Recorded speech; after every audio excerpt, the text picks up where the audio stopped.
자, 그럼 우리 이제 13페이지 식품위생행정제도 여기 보도록 할게요. 자, 이 식품행정제도 중에 제일 먼저 나온 게 식품이력 추적관리제도인데요. 요거는 식품위생법에 근거해서 운영되고 있는 제도예요.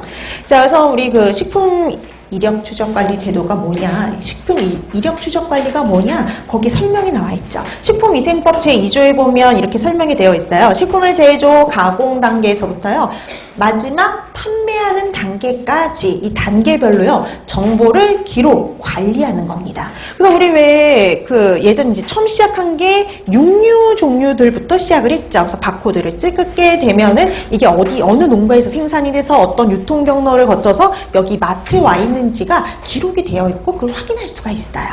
자, 그래서 이 단계별로 정보를 기록, 관리하는데 그럼 이거 왜 하느냐?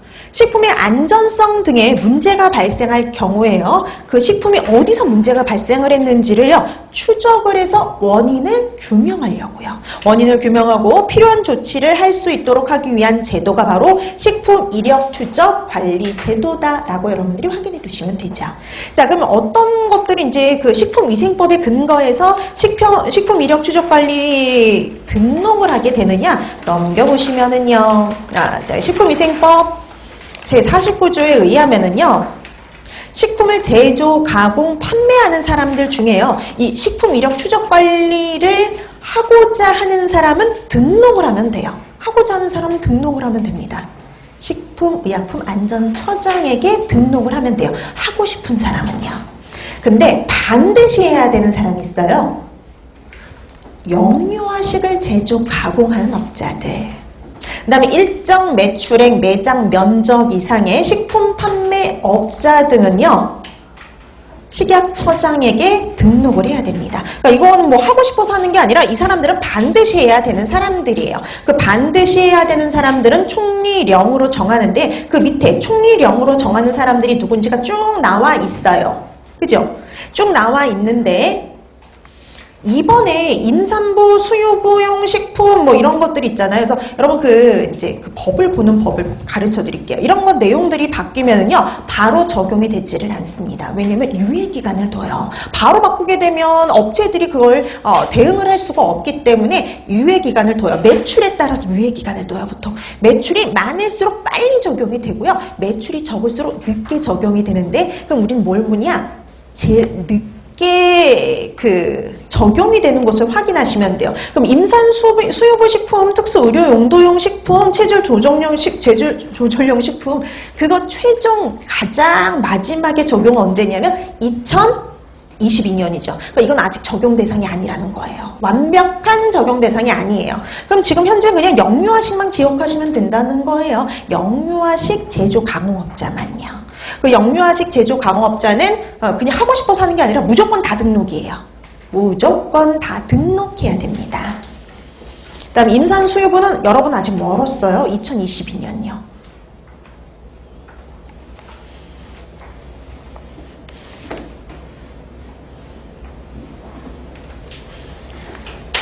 자, 이렇게 해서 일본 이제 하고 싶은 사람은, 하려는 사람은 등록 기준을 갖춰서 식약처장에게 등록하면 되는데, 영유아식을 제조 가공하는 업자는 반드시 해야 됩니다.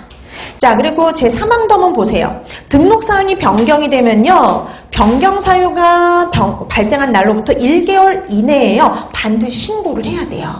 그 다음에 제5항 보세요. 식품 이력 추적 관리 기준의 준수 여부를요, 3년마다 조사 평가하도록 되어 있어요.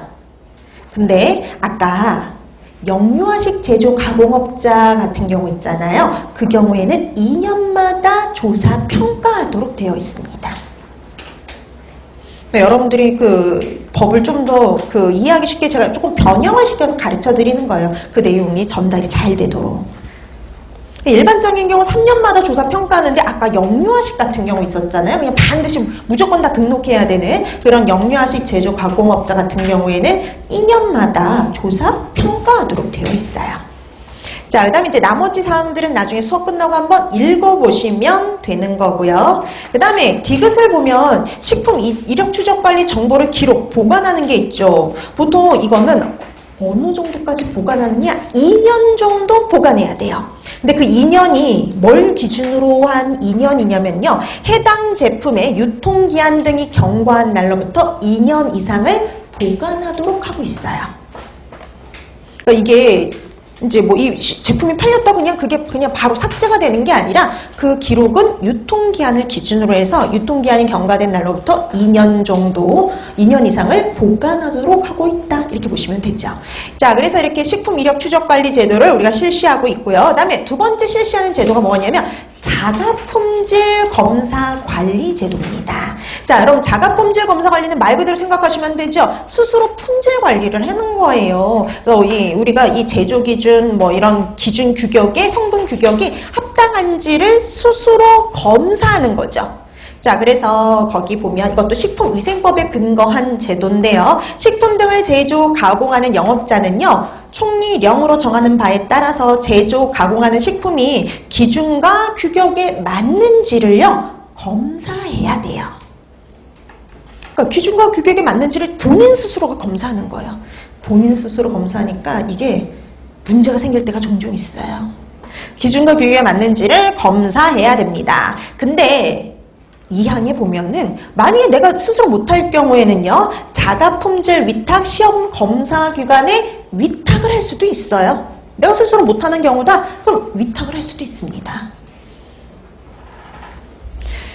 자, 그 다음에 제3항에 보면 이제 검사를 해서 국민 건강에 위해가 발생하거나 발생할 우려가 있는 경우는요. 지체 없이 식약처장에게 보고하도록 하고 있어요. 숨기지 말고 보고하라 이거죠.